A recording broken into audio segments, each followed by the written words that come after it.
Hello, this is my video 3 assignments over part 3 and the final part of our readings over medical apartheid.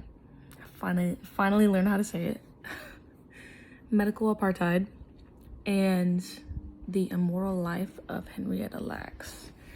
So in our first book, Medical Apartheid, we had to read chapter 12 through the epilogue. So what really resonated with me was in chapter 12, they were discussing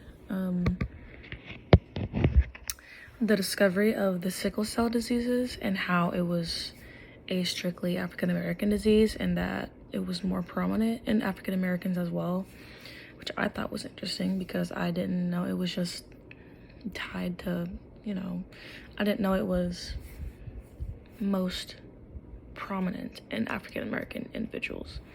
And also it discussed the case of Calvin Johnson and how he was accused and convicted of raping a white woman in 1983. And even though they tested his DNA, the DNA didn't match him, and he was still convicted and was put in jail for most of his life, which is really sad. Chapter 13 goes over the TB pandemic, also known as tuberculosis. I learned that it was an ancient infectious disease that usually attacks the lungs and is often fatal if not treated properly. And this chapter also discussed about the HIV/AIDS pandemic and how the HIV infection outstrips the Black Death as the single deadliest pandemic in recorded history. That is wild to me. And how HIV now constitutes the third leading cause of death for young adult African Americans, with the ages ranging between 25 and 44 years of age, according to my notes. And also how AIDS is 25 times more common in Black women than white women, and 10 times more common in Black men than white men. And then chapter 14, it discussed artificial hearts, the AFAM devices, and how they were experimenting with people who had heart failure and were presumed to die within a month or so. They would put the AFAM hearts in them and just see if they would live or not. Some people did live. They lived for 3 to 9 months, I believe it said. But for some people, they just died immediately after the new artificial heart was installed into their body.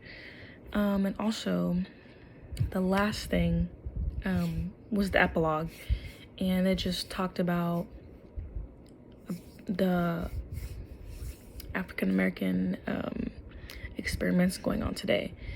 And what really resonated with me is, even though there's no experimental stuff going on in the US nowadays, the experiments have moved to the actual continent of Africa, and they now experiment on poor Africans. And I'm like, wow,